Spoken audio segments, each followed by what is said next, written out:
You're listening to the AV-IT Amplifier. Each week, we'll feature voices and ideas that need to be amplified in the higher education and pro-AV IT communities. This show is brought to you by higheredav.com. And now here's your host, Ryan Gray. Well, hello everybody, and thank you for tuning in again. I try not to do the same intro every time, but you know, that's what happens.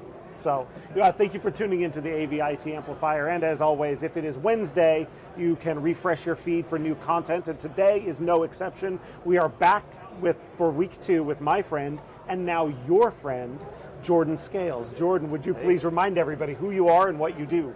I'm Jordan Scales. I am an employee of Crestron. I am actually a education liaison, I like to call myself, or an ally of the education space. So my customers and the people that I am blessed to work with are the likes of Yavapai and all the other schools in Nevada and Arizona. Nice. That was I like how after the conversation we had, now you're just like, oh, let me put on my professional. I'm Jordan Scales. I got a lot. I'm an employee of those. Yeah. Restaurant.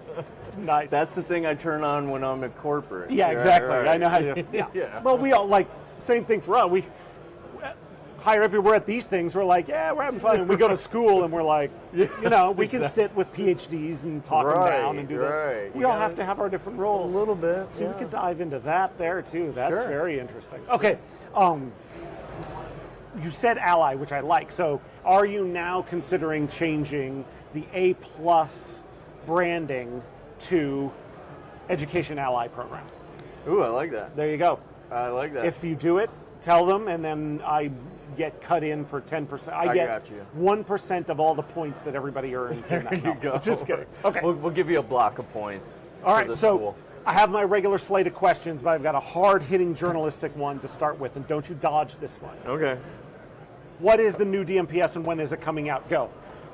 I don't know. Come on! Dude, Come I on. have heard more about the DMPS from I know. my customers than... So next week, I'm going to a QBR with corporate, and that is on the top of my list of, hey guys, knock knock. Yeah. Haven't heard anything. What's going on? Give me some information, good, bad, or indifferent. I don't care. We know there's people out there with under NDA. We know who they are. And we know they talk. And we know I didn't get invited to do it. So, you know what I'm saying? I have to peel it out of somebody. Exactly. All right, I won't. And those birds have been chirping. There's some, but that's part of why you get, Give them a little bit. We seed the rumor mill on that. Okay, well, we'll leave that. I would love, I think it's probably, the next one will be another flagship, just like the last DMPS. Yep. I think it's highly needed. I do think that there are probably some people that assume with NVX you don't need it anymore. Right, but you can dispel that one. Yeah, for sure. So again, you can't, one size fits all doesn't always fit one size fits all. Right. And the supportability factor of, can you do a lot of that stuff with NVX? Yes. Yeah. But if for long-term support for a lot of schools that, you know what I'm saying, are just support side, having system-in-a-box systems that are very reproducible are, there's a huge value in that for them. 100%. And the previous line of DMPSs should have, you know what I'm saying, yeah, I mean, I had people extremely mad at us that the DMPS 150, which, good Lord, between development and getting the box, I was probably 13 years old. Right. And they're pissed that it went away. I know. And it's like, dude, the box had VGA ports on it. Yeah, we can't in good conscience continue shipping this thing out anymore. It cost us more to build it than we could sell it to you. You know? Nobody wants to do VGA. All right. Yeah. All right, enough tech talk. All right, no more Way tech to dodge the question there. I know you know. I can't. I know you know. I don't know shit. Yeah, I wish. But that's what somebody who does know would say. No, I know. If I did know, I know. I have a big mouth. That's probably true. why I don't know. The marketing strategy before, just tell Jordan and then everybody's going to know about it. Like, okay. Don't tell Jordan if you don't want it, if you don't want it out. Don't tell me. Okay, so you work in a field where we talk about relationship building is a huge thing. Big time. And that requires a lot of activity, shows like this, and you're always out and about. So, but that can be draining. So, do you consider yourself an introvert or an extrovert? Introvert. Introvert. Why? Big time. I just always have been. I like to tinker. I like people. I don't feel like I'm outgoing to where I push myself on other people. I like people to talk and me to interact back on that is my style, I feel like. I just always have been that way. I know I'm funny and I'm good at like having a good time, but my natural style isn't to want to be around people. Right. It's just not. Like and I like it. I love people and I love the energy from it, but just my wife's like, why do you fine stay at home? Yep. Yeah. Right. Yeah, I'll just play on the computer or do something. I enjoy that. Like, let me go build something. I'd rather do that at all times. So things like this kind of cost you energy instead of building energy. And Kinda. you've got to go recoup it somehow. Kinda, yeah. If it's around, if it's around more of the people I know or education people, it builds my energy. Yeah. But a lot of times it's draining. For sure, over the supply chain crisis. Yeah. It was very draining. Yeah. Because I had no answers. Yeah. All I had was nonsense, and I wasn't getting any answers. It was just I was the bad guy. Yeah. And I hated it. Yeah. Yeah. So we talked a little last week about, being genuine in your job. And so how did you go about trying to be in that place where you feel like there's not a lot to say here, people want answers, I don't have them, and I want to do it in a way staying true to who I am? What was that experience like? How did you approach it? I would say, when do you need this? They would say 3 months. Yeah. So don't buy it. Yeah. Yeah. Buy projectors, and then give us some time. For a little bit, I was buy it because I thought things were good. Yeah. And then things would get good, and then it would get bad, and there was just all this uncertainty, and it got to a point where I couldn't, in good conscience, say, yeah, it's going to come then. Right. Because there was too many times that I was hearing it was going to come. Right. And, and it was a whole chain of people where one guy said it and everybody else just parroted it, but that one guy was wrong. Yeah. Or he wasn't. When people are dying for information, so you'll take anything you hear. 100%. You know what I'm saying? And I will keep asking for that. Just and give it's me not an malicious. explanation. Just tell me something. Just tell me something. Give me the information. Let me know, hey guys, here's what's going on. Yeah. It's this one chip that we can't get. Yeah. And so we could probably get more of this. Maybe you should try to move to VC4, or maybe you should try to move to this, because it's not available. And there was like a good year and a half that was like, don't buy it now, or can you wait? Yeah. How can we stagger? How can we stagger make this work? Right. Yeah. Or do the registrations that we had. What was it? I forget the name of the program. Yeah. But like, I'm trying to get it out of my head. I know. But tell me what you think you need. We'll get you in line, and exactly. We'll reserve it for you. And that was a whole nightmare in and of itself. Right. We were reserving and then still not delivering at some points. Right. Because the supply chain really got gutted. Yeah. It was insane. Yeah. Yeah. So I guess the question now is, aside from, where things are at and what people say, do you feel like you're through that part of your job now? Yeah. 100%. Yeah. There's some parts where or not parts, but products where we have a bunch and then they get sucked out of our warehouse, and it's like, hey guys, it's going to be a couple months, right? And it's a couple months, and then it's back. That's the difference. It's happening, right? It's 90 days is 90 days. 90 days. 2 years is different. And after the last 2 years, if somebody has a problem with 90 days, it's like, all right, come on, man. You get everything else now. You know? Yeah. Exactly. But there's this one thing that everybody wanted all at the same time, and now it's going to take a couple months. Cool. So, but yeah. Nice. And it's going to get better. We're still You know, we had to do a lot of retooling as well to get us to a better spot where we can maneuver and shift gears. Yeah.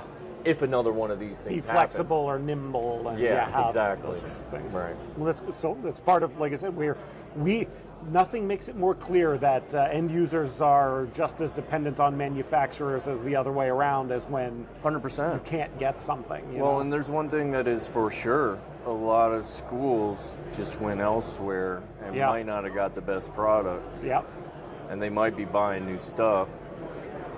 So it's coming back around. It's going to come back around. There I've you had a few of those conversations where it was like, can you give me a discount if I rip out this stuff I just put in a year ago? Right. For sure. Wow. Okay. What was your first job? Busboy. Busboy. Where? Brews Room. It was a chicken wing spot. Yeah? Yeah. I did dishes, bus tables, clean the floors, you know. Whatever it took. Whatever it took. Smelled like nasty grease, you know, oil. You know, had acne because of it. You Right. know? Yeah, you're just swimming in grease and oil. I actually enjoy hospitality quite a bit. Yeah. And I was a bartender. I did some stuff in hospitality. I enjoyed interacting with people on that regard. But yeah, it's something that keeps you busy. Yeah. Which that's the other part that I love being busy. Yeah. Days go by quick. You're just bah, bah, bah, bah, bah, bah, bah. So what is it about being busy? So you said like the day goes quick, but is there like an engagement factor to it or things like that? Because you're like dialed in. Yeah. You know, you know what you got to do, and you got it all figured out. Things are great. That was part of the other issue over COVID. Yeah. Was you weren't busy.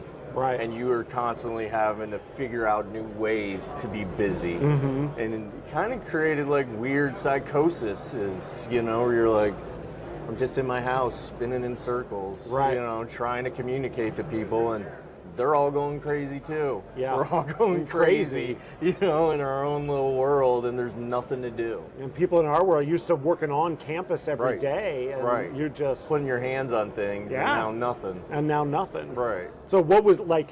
We've talked a little bit about, but how did you end up kind of working through and coping with what that was like long term? COVID. Yeah. Well, luckily I had family at home, so I'd be lying if I didn't say it was a vacation in that sense. Right. It was good to have family around. I didn't really cope that well. Yeah.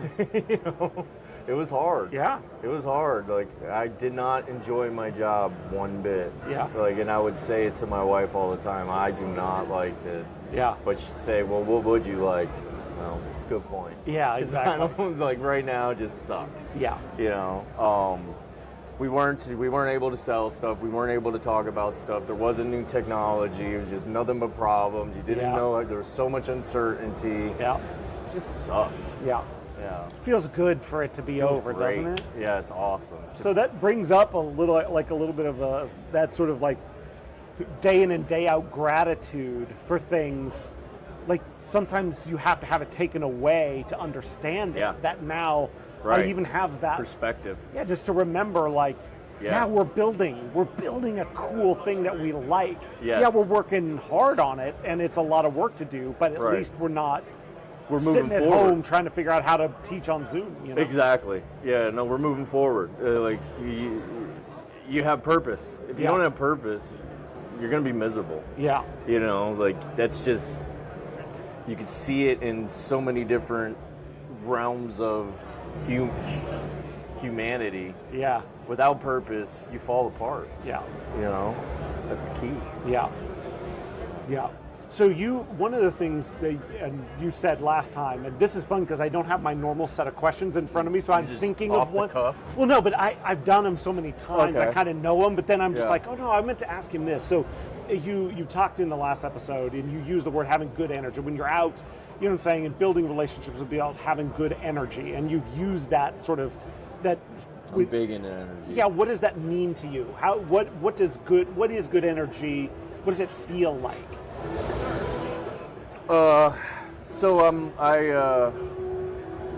I do a lot of different energy work. So it means a lot of different things to me. Like energy's frequency. We're all atoms, and on a cellular level, or that's all connected to frequency. And I kind of always had that weird feeling of energy with people, good vibes, bad vibes, and having good energy to me is like it's something that comes out of your heart. You can feel it in other people's hearts. You can feel other people's that have a closed heart, and the energy doesn't like radiate. And when you having good energy and being around others with good energy builds up your energy. Yeah, it's interesting how that works. Like one of the things I really, really love to do is when I'm out and about, fast food, grocery stores, places where people, you don't want to call, they're not great jobs. Right. And they might not be having a great day. I love to make eye contact. Yeah. I love to say, hey, how's it going? And they almost always do the, good. I'm like, no. How are you doing? Like, is your day going all right? Like, really connect with them. And if you can get them to that, you see sparkle in their eye, and that to me is like a transfer of energy too. Where it's like boom, that kind of got my energy mojo for the day, and it's a good start. Yeah. And it kind of just keeps going. If you can have them good vibes, more good vibes come to you. Yeah. Yeah. I've done like Kundalini. I don't know if you ever heard of that. It's like a type of yoga where it's all about energy. Yeah. And a bunch of goofy, weird exercises, but you can feel it, like the things that it does to your body. It kind of makes you like a little antenna. Yeah.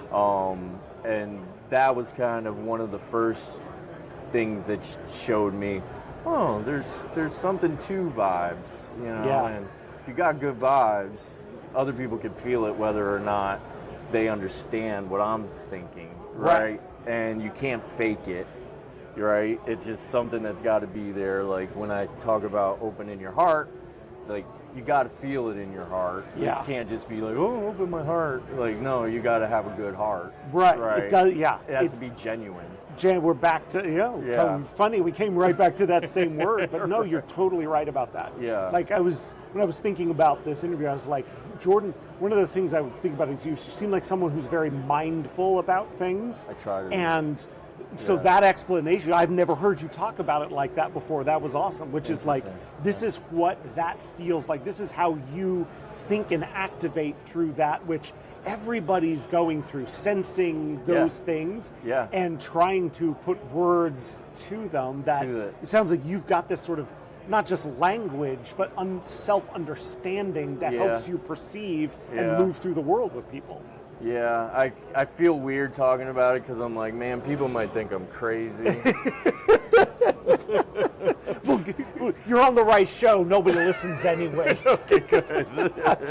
But I think that stuff's important. Yeah, everybody's struggling through stuff like that, and to hear, I love talking to how people process those things because someone out there that will click more with. Yeah. To anyone who goes, oh, that sounds like crazy mumbo jumbo. Right. Which is because they will find another way to process the same perception. The same perception, right. And, I see it, there's all different ways to communicate what energy is. People do it in all different types of religions and all different kinds of, or just AV and sound waves. Yeah, no kidding, right? Like that's a form of energy, and you can make somebody cry with the right song. And it's a weird thing that gives you goosebumps, and you're like, what the hell's going on? Yeah. How do I feel this weird way? It's an energy transfer. Yeah. And you're feeling energy of that person and their emotion that they put into that song that, it's on record, and that recording can push out and affect you. Yeah. So, not to go down it, like I go down this whole tangent, but one of the things that Molly and I have been like, we when we talk and process, and I've been processing through, and there's, I've heard it in a couple of places, and then like there was a study done on this, but basically the gist of this study was basically that like humans make decisions 7 seconds before they think they do. That human decision making is actually emotional. It doesn't take place really in the frontal cortex of reason. Right. It takes place in that like mammalian brain, Right. that whatever, Right. and that the prefrontal cortex then does a good job of rationalizing or figuring out an explanation for it. But you're Interesting. not actually making the decision there, and that's what like you You're can't making it in your gut, verbalize in it. a sense. But Right. that's where that was some of that, like that gut feeling or Right. gut decision is because most decision making is actually there. Interesting. And this sort of, to me, connects a little with that because you're Yeah. perceiving off of other people Right. and making decisions about what's going on and Yeah. letting that be something you feel Right. rather than something you think. Right. And then all of a sudden, I think it comes later. yeah, but it opens up a new way of see how we've gotten all new age. Welcome to Ryan and Jordan's Church Talk. We will be starting a cult soon. Yeah. But anyways, I love that. I love What's that. his name? Ron Hubbard? Ron L. Hubbard? Yeah, exactly. Exactly. Okay, so that was a little heavy, but I'll hit you with another heavy one. Okay. Like this question.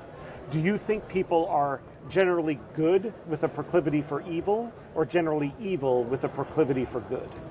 Good with a proclivity for evil, for sure. Why? Well, when we're born, we're completely innocent. Most people turn bad because of the environment and the things that have affected them. Most people's issues are due to things that have happened in their life and they haven't got past them. So I don't really see, like, I don't know. I think you can make a person evil. That person could have been good, Right. with the right environment. Right. Like usually anybody, you look at serial killers, they all had something happen to them. Yeah. You know, I could have been a serial killer. you Well, know? it's not too late. It's not too late. Don't- I believe you can do whatever you set your mind to. Thank you. Yeah. And you know what? I think you'd be I'm good at doing it. And you'd nice. be very genuine as you. I would. Yeah. Exactly. That's cool. So But it's true, right? Like, it just depends on what happened to you. Like, that's the thing that messes with your energy is Yeah. everything from your environment and your past and the buildup, and then how, like you said, how your prefrontal cortex processes that and yeah. turns you into good or turns Right. you into bad. Tries to create reason out of other things, Right. and that yeah, and then it 100%. just builds. Yeah. So how does that, as you kind of navigate relationships, move through the world, how does that kind of thinking about people affect how you deal with people? Well, lately I've just there's been so many good people. I could tell pretty quickly if a person's a piece of crap. Yeah. And I just stay away from them, straight up. Right. Like, I have no problem cutting somebody out of my life if they're not good for me. Yeah. That was something I learned from growing up in a crappy area. Right. And there was a lot of crappy people. And it's just like, nope, get rid of them, move on. Yeah. See you later. I'm not going to save you. Right. You're only going to hurt me. But luckily, since I moved to Arizona, there's just been so many good people. Like, you know, like attracts like. If you're Yeah. on the right path, you're got good energy. Mm-hmm. Put it out into the world, you get it back. You know, if you do dumb shit and you always put bad shit out, then you get a bunch of crappy people Right. in your life. Yeah. And then you don't get rid of them. You're stuck. Right. Now you're just living in it. You're living. Yeah. Yeah. But even that level of mindfulness about things, you know what I'm saying? There's a lot Yeah. of people I think that struggle with you know, like, this is the situation I'm in and there's nothing I can do about it. And it's that idea of kind of looking at You got what if is you wanna my change, you gotta change. Yeah, what is my participation in it? That's been a thing for me too, to look at, Yeah. like, what are the things I feel trapped in? What are the things I feel overwhelmed by? Right. And wait a second, what is my culpability in those situations versus it's a lot of it. it's the world that's doing it to me, you know? No. Yeah. It's a lot. I mean, accountability is everything. Yeah. Like, most of the problems that happen in most people's lives can be avoided by oneself, or you could at least make the effort to fix it. Yeah. Like, it's not going to fix Right. without you. Yeah. You know, It doesn't just happen. It doesn't just happen, yeah. You can pray all you want, you can meditate all you want, but there has to be an equal contribution from oneself. Yeah, that's a technology thing, right? Yeah. Different inputs to get a different output. That's and right. That's kind of, Yeah. Okay. What is the best sandwich? Ham, turkey, roast beef, banana peppers, mayonnaise, mustard, tomato, onions, maybe lettuce, whatever. Zapp's voodoo chips Yes. on the side. A pickle on the side. A little salt, a little pepper, a little oil, a little vinegar. Big boy. I like a lot of meat on my sandwich. Yeah. Yeah. That sounds like, that's the, I was like, sort of like a club. Roast beef. Nope, there's more. There's more. There's more to it. Yeah. Okay, so something. No bacon. I don't want bacon. No bacon. No, Okay. No. That's for breakfast. Okay, so. Breakfast or beans. Right? Yeah, exactly. Bacon. So, is this a sandwich that you make? Is this a sandwich that like you go get somewhere, or you're just like, no, I know how to make the one I want to make? No. I make it, and if we go get sandwiches, I will get it. If they're like, we only have turkey sandwiches, ham sandwiches, roast beef, I'm like, okay, I'll buy a turkey, ham, and roast beef, and put it all into one. Yeah. Like I'll just make get it this big, and I'll shove it down, and that's what I want. I love it. Do you have a name for this sandwich? Monster. Monster. Yes. Excellent. Yeah. So there's a sub shop back home called Las Spadas. And they have a monster, and that's my favorite. And they basically, it's like a deli, and they cut the meat to order. Yeah. And then the guy at the other end, they'll have the meat, and they throw it to the other guy, and he Yes. catches it in the bread. Oh, it's classic, dude. All right, so It's classic. Now, how much do you think your enjoyment of that type of sandwich to this day has to do with the taste of the sandwich, and how much to the experience of what you just described? It's pretty damn tasty. Yeah. I'm not saying no, but still. Like, yeah. The experience. I don't know if the experience has to do with the taste, but it definitely locked in that love for that sandwich for sure. Yeah. Like it's associated with a thing, a place, a time, and whatever. So yeah, because we would all, whether it's most of the time it'd be we're going to the lake, we're going to the beach, grab some subs, let's head out. You know, it was always a good day if you're getting Las Spadas. Yeah. Always a good day. Nice. Yeah. Nice. Yeah. Okay. What's something that you've recently, or that you can remember changing your mind about? That I have changed my mind about. And you're the first to get this question, so I was very, very curious to hear how it was going to go, because it's a tough question. Let's see. I'm starting to dip back into religion a little bit. Okay. So I grew up evangelical and like a typical kid. Was a rebel and hated everything about it. He was like, nope, you want me to do it? I don't want to do it. Yeah. So I kind of turned away from all that.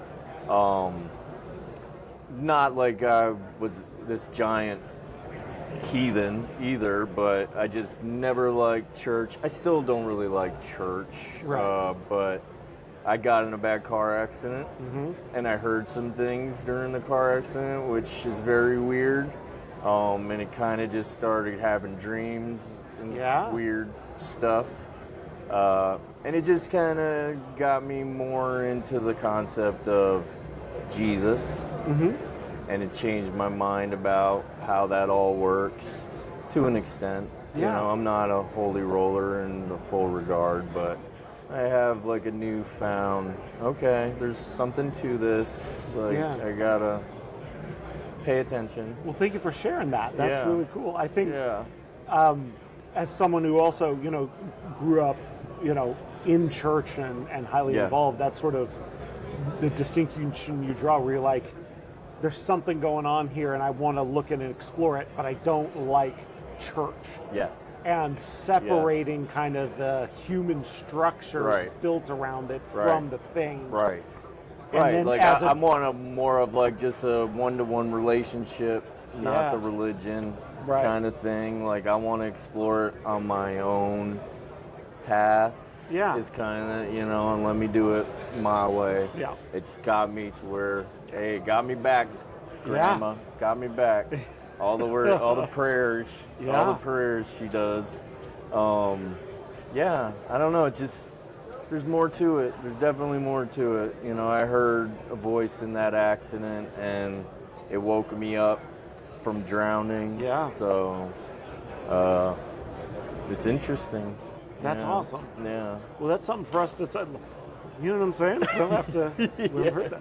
Yeah. We haven't had it. We haven't. It's kind of funny. We haven't sat down and talked in a little while. No. So this is sort of fun. Yeah. This is fun. Yeah. I wasn't going to bring up that accident, but I'll just. We can talk about it. Yeah, I know, but we're there. We don't. You know what I'm saying? Yeah. Like, it's all right, but like, there are a lot of people awful grateful that that turned out the way it did. And when I heard about it, we were just like, oh my God, we were like immediately like terrified, devastated, and then like that whole cycle. Like, holy shit, I lived. Yeah. Yeah. That's awesome. Yeah. So I almost drowned, crashed my car in the water, unconscious. Yeah. Woke up waist deep. Yeah. In the water. Managed to escape even though nothing would open. It's great. Like, your story of it is crazy. Dude. Like a movie scene. It's a movie. You lived it. And I lived it, yeah. And I had a little scratch on my head, which is insane too. Like, I don't know how that happened because my car got wrecked before it went in the water. Like, all airbags open. Mm-hmm. So I was like, yeah, I'm fine. Yeah. I'll swim. Exactly. That's so bad. We felt bad as I won't tell the whole story, but there's something about, most people will say, sorry, I haven't gotten back to you. I'm a little underwater. They're joking. You're just like, sorry, I've been out of commission for a week. I was like, here's what. Oh my God. So, anyways, it's a good story. I will say. It is a good story. I lived. It would have been a horrible story if I didn't. Yeah. Well, but I know you guys would all give me a good eulogy. We would, but I don't want to do that. You know what I'm saying? No. That would. Yeah, we don't want to go down We would that. turn it into something fun, but let's not. You know what I'm saying? Right. Well, I'm glad your energy is still here. And yeah, man. That's Thank awesome. you. We're thankful for it. Okay. Last three questions for everybody. Okay. Third to last is, what is something that you wish people would ask you, but nobody ever does? I'm probably gonna make something up. Whatever the answer is, see, this is the best part of these questions. There's no wrong answer to it. Shit. Can I give you $1 million? Yeah. Yeah. I'll take that. Yeah. I wish somebody would ask me that. But that's not an uncommon answer when I ask this question. Yeah. Because that's a difficult question, right? I'm not that kind of guy that wishes people, like, I don't care what people do know or don't know about me. Right. They're probably going to find it out anyways because I'm a big mouth and I'm willing to share. Yeah. So. But no, I like that. I think that is an answer because sometimes it's almost a stand-in for like I wish people would ask, what can I solve for you a little bit? Like, what does give me $1 million mean? Right. And when you think about that, you'd be like, okay, that would change the following things. And so I think that's like I said, one, there's no wrong, but it's a good answer because you're kind of going like, I don't know. Does that even today with inflation, $1 million is like it doesn't solve what it used to solve. No, I still got to work. Yeah, exactly. But is that some of maybe where that comes from? Like just that like I'm ready for that thing that just sort of falls in and changes something. Yeah. That was I don't need it, but I'd be open to it. Yeah, for exactly. Sure, I'll take it. I mean, if I got the question, Right. I wouldn't mind having I would the say question. yes. Yeah, thank you so much. Thank you. Here's the problem. If somebody offers you $1 million, What's the catch? exactly. You're right. Yeah, we're not foolish enough to be like, yeah, exactly. Exactly. There's no such thing as a free $1 million out there. This Okay. isn't for a night, right? Like, Okay, second to last question, which is if people want to get in touch with you to talk about Crestron, what you do, find out more about you, where can people, if they want to, come buy a bunch of Crestron gear from you, how would they get a hold of you? You could either go on LinkedIn or you can reach me. So Jordan Scales, it's jscales@crestron.com. You can call me on my cell phone. Yeah. Call me. 562-217-7168. Or yeah, any of those will work. Just find me. I look the same on my LinkedIn. Yeah, exactly. Yeah, it's not hard to find. And I'll link all those in here. But link me up, yeah. Jordan's one of those people. Like, if I'll you get back to you. want someone with good energy around. you know Yeah, what I'm saying? I try to. I'll get. Sometimes there's people on the show where you have to lie a little bit, like, oh yeah, definitely look this person up. I'm not saying who that was. You know who you are. I'm just kidding. But you know what I'm saying? Like, Yeah, I know. Yeah, give Jordan a follow. Yeah, please. It would be good. Okay. Yeah. Last question, which is like the old newscasters used to have like a sign-off phrase for their newscast, like good night and good luck, and Saturday Night Live. People, I'm Chevy Chase and you're not. They had a line that they would say to close their thing. What is your drop the mic sign-off phrase? I can only think of vulgar things. Okay. But do you want me to you want me to make one up for you? Can you make up one for me? Yeah, I've never done that before. All right, well. But I feel like it should be something like, I'm Jordan Scales and keep putting good energy out in the world. Okay, that's something better. like that. You're right, because I'm trying to think of something funny. Well, you can do that too. Yeah, but it's only ending up being stuff that might offend. So. All right. Cool. I'm Jordan Scales. Keep that energy high. Love your life. Love what you do. Love everybody around you. And you'll be good. Thank you for listening to the AV IT Amplifier. Join us again for next week's episode when we'll welcome a new guest who you'll want to hear from. We promise. Your host has been Ryan Gray. He's on the tweeters at Ryan_A_Gray, or find him on LinkedIn to connect. Please subscribe and give the show a rating and review wherever you get your podcasts. This show is brought to you by higheredav.com. The views expressed here are not necessarily those of our respective institutions, employers, or sponsors. Everyone hang in there, go easy, and we'll be back next week.